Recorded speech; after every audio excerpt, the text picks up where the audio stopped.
ಎಲ್ರಿಗೂ ನಮಸ್ಕಾರ. ನಾನು ವಿದ್ಯಾ ಗಾಂವ್ಕರ್, ಅಂಕೋಲಾ ತಾಲೂಕಿನಲ್ಲಿರುವ ಹೆಗ್ಗಾರ್ನಿಂದ. ನಾನು ಇವತ್ತು ನಿಮಗೆ ಅಕ್ಕಿ ಶಾವಿಗೆಯನ್ನು ಮಾಡೋದನ್ನು ಹೇಳ್ಕೊಡ್ತೀನಿ. ಇದನ್ನು ಮಾಡೋದಕ್ಕೆ ಕೋಲಕ್ಕಿ, 2 ಸ್ಪೂನ್ ಮೆಂತೆ, 2 ಸ್ಪೂನು ತೆಂಗಿನೆಣ್ಣೆ, ರುಚಿಗೆ ತಕ್ಕಷ್ಟು ಉಪ್ಪು, ಅಕ್ಕಿನ ಮತ್ತು ಮೆಂತೆಯನ್ನು 1 ಗಂಟೆ ನೆನೆ ಹಾಕ್ಕೊಂಡು, ನೆನೆ ಹಾಕಿರುವ ಅಕ್ಕಿಯನ್ನು ನುಣ್ಣಗೆ ಹುರ್ಕೊಳ್ಳೋಣ.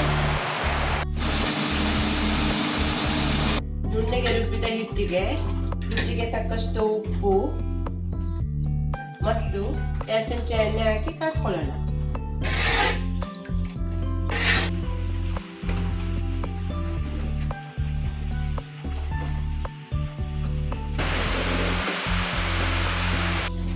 ಶಾವಿಗೆ ಜೊತೆ ಕಾಯಲ್ಲಿ ಚೆನ್ನಾಗಿರುತ್ತೆ, ಅದನ್ನು ಮಾಡ್ಕೊಳ್ಳೋಣ.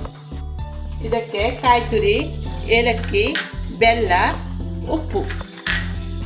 ಈಗ ಮಿಕ್ಸಿ ಜಾರಲ್ಲಿ ಕಾಯಿ ತುರಿ, ಏಲಕ್ಕಿಯನ್ನು ರುಬ್ಕೊಳ್ಳೋಣ. ಈಗ ಕಾಯಲನ್ನು ಸೋಸ್ಕೊಳ್ಳೋಣ.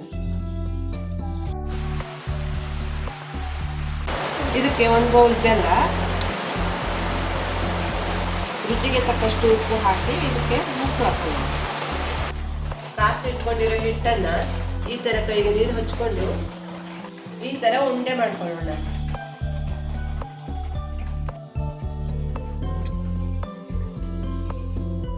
ಇದನ್ನ ಹಬೇಲಿ ಬೇಯಿಸ್ಕೊಳ್ಳೋಣ.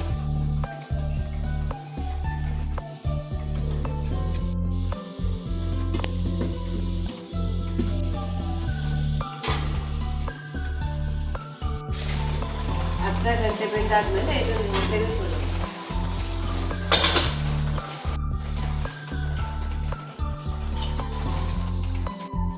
ಈ ಉಂಡೆಯನ್ನ ಈ ಮುಟ್ಟಿನಲ್ಲಿ ಒತ್ಕೊಳ್ಳೋಣ.